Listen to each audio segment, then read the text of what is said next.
আসসালামু আলাইকুম ওয়া রাহমাতুল্লাহ। আউযু বিল্লাহি মিনাশ শাইতানির রাজীম। বিসমিল্লাহির রহমানির রহিম। ওয়া ইয়াওমা ইয়া'আদ্দুয যালিমু আলা ইয়াদাইহি ইয়াকুলু ইয়া লাইতানি ইত্তাখাযতু মা'আর রাসূলি সাবিলা। ইয়া ওয়াইলাতা লাইতানি লাম আত্তাখিয ফুলানান খলিলা লাকাদ আদাল্লানি আনিজ যিকরি বা'দা ইয জাআনি ওয়া কানা আশ-শাইতানু লিল ইনসানি খাযুলা ওয়া ক্বালা আর-রাসূলু ইয়া রাব্বি ইন্না কওমি ইত্তাখাযু হাযাল কুরআনা মাহজুরা। আমরা সকলে আল্লাহর দরবারে শুকরিয়া আদায় করি বলে আলহামদুলিল্লাহ। সালাত এবং সালাম বিশ্বনবী মুহাম্মদুর রাসূলুল্লাহ বলি সাল্লাল্লাহু আলাইহি ওয়াসাল্লাম। সম্মানিত দ্বীনী বন্ধুগণ, সূরা ফুরকান থেকে কয়েকটি আয়াত আমি পড়ে শোনালাম। আসুন এখান থেকেই আল্লাহ তাআলার এই বাণীগুলোকে বুঝে নেওয়ার চেষ্টা করব। আমার তৌফিকি ইল্লা বিল্লাহ। এই কয়েকটি আয়াতের মধ্যে আল্লাহ তাআলা পরকালের একটা দৃশ্য দেখাচ্ছে, পরকালের একটা ছবি দেখাচ্ছে যে পরকালে কি ঘটতে চলেছে। আল্লাহ পাক বলছেন ওয়া ইয়াওমা, সেই দিন মানে কোন দিন? বিচারের দিন, ডে অফ জাজমেন্ট যাকে বলা হয়, যেদিন সমস্ত মানবমণ্ডলী, জিন এবং আরও অন্যান্য সৃষ্টির বিচার কার্যকর করা হবে। বিচারে যারা নিরপরাধ প্রমাণিত হবে বা বিচারে যারা ক্ষমাপ্রাপ্ত হবে, আল্লাহ তাদেরকে পুরস্কৃত করবেন। আর যারা দোষী সাব্যস্ত হবে এবং ক্ষমা অযোগ্য হবে, আল্লাহ পাক তাদেরকে শাস্তির আওতায় নিয়ে শাস্তি কার্যকর করবে। সেই দিনটাকেই বলা হয়েছে ইয়াওমা। যেমন বলা হয়েছে মালিকি ইয়াউমিদ্দিন, বিচার দিনের মালিক। তাহলে এই ইয়াউমুন মানে কিন্তু দিন হয়, কিন্তু আসলে এখানে বিচারের দিন বোঝানো হচ্ছে। এবং ইয়াউমুন মানে বিচারটা রাতে হবে না, বিচারটা হবে দিনের আলোতে। পরকালের ব্যাপারে যতগুলো আয়াত আসছে সবগুলো জায়গায় ইয়াউমুন বলা আছে। ইয়াউমুন মানে পরকালে রাতের বেলা কোনো বিচার হবে না, বিচার হবে দিনের আলোতে। আর দিন শুরু হয় সূর্যের মাধ্যমে। আল্লাহ তাআলা পরকালের জন্য বিরাট কোন একটা সূর্যের ব্যবস্থা করবেন, যে সূর্যের মাধ্যমে পরকাল আলোকিত থাকবে সবসময়, যেখানে অন্ধকার নামবেই না। এবং বলা হয়েছে সেদিনের একদিন হবে 50,000 বছরের সমান।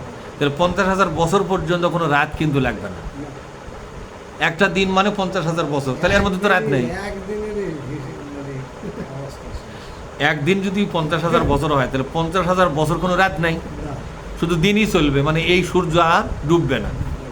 সূর্য ডুবলে তো রাত হয়। পরকালের সূর্য কিন্তু ওই যে উঠবে, আর ডুববে না। পরকালের কোনো সকাল নাই, সূর্য উঠবেই দুপুরে একবারে। মানে মানুষ পরকালে উঠেই দেখবে সূর্য মাথার উপরে। তাহলে সূর্য কখন আল্লাহ তুলিছে আল্লাহই ভালো জানে। কবর থেকে উঠেই দেখবে সূর্য কোথায়? মাথার উপরে, মানে ঠিক 12টা। আমাদের সময় যে 12টা বলা হয়, এ খাড়া দুপুর শুরু হবে। এই খাড়া দুপুর অবস্থায় থাকবে 50,000 বছর। বিকালও হবে না, সন্ধ্যা হবে না, কিচ্ছু হবে না, স্থির হয়ে থাকবে সূর্য। সূর্য আর ঘুরবে না। ইয়া'আদ্দুয যালিমু আলা ইয়াদাইহি, সেদিন জালেমরা তাদের পরিণতি টের পাবে। জালেম কারা? জালেম হচ্ছে যারা আল্লাহর হুকুমের অবাধ্য।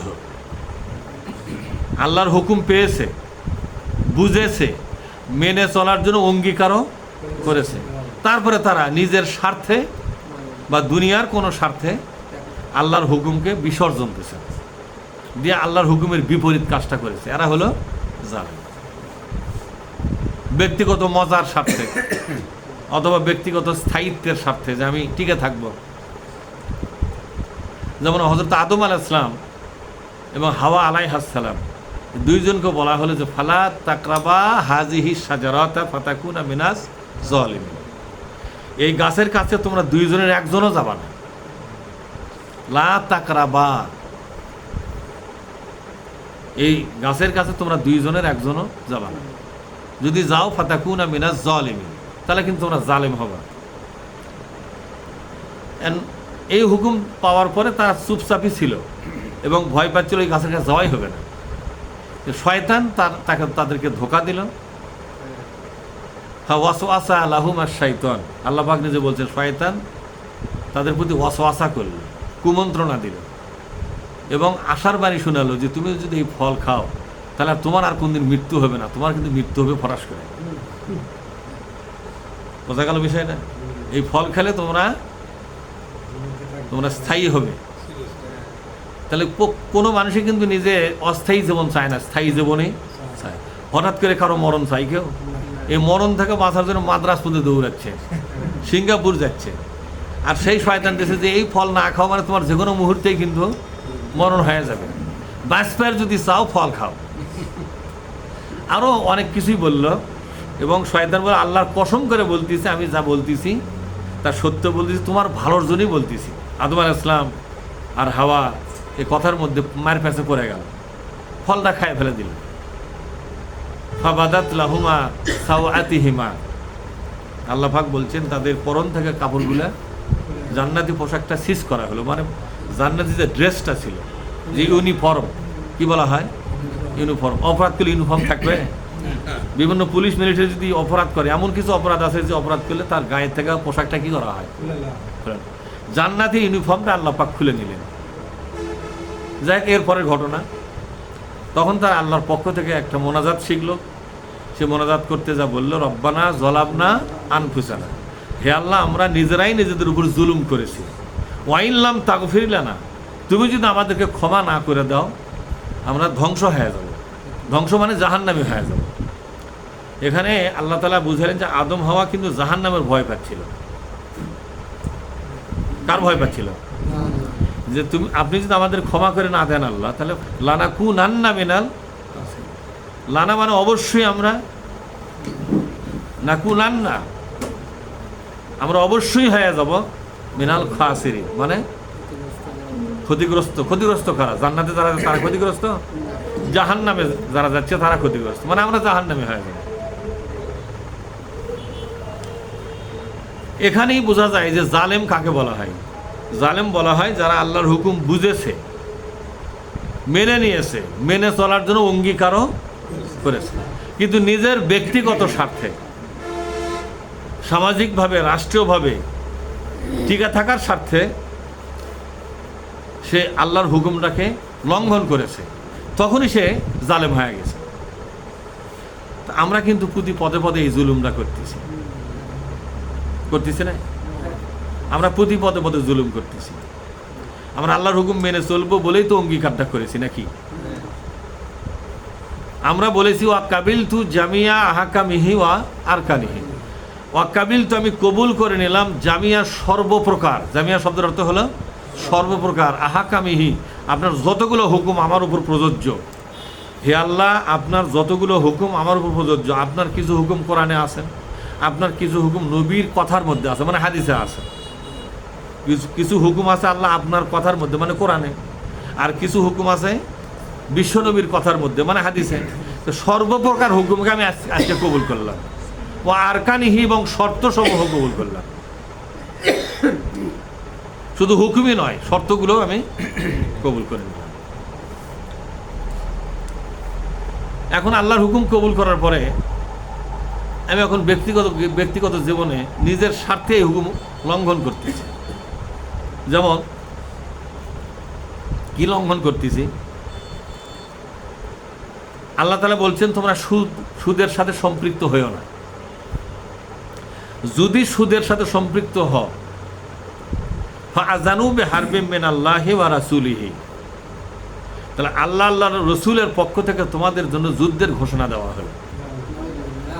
অর্থাৎ তোমরা আল্লাহ রসুলের শত্রুপক্ষ।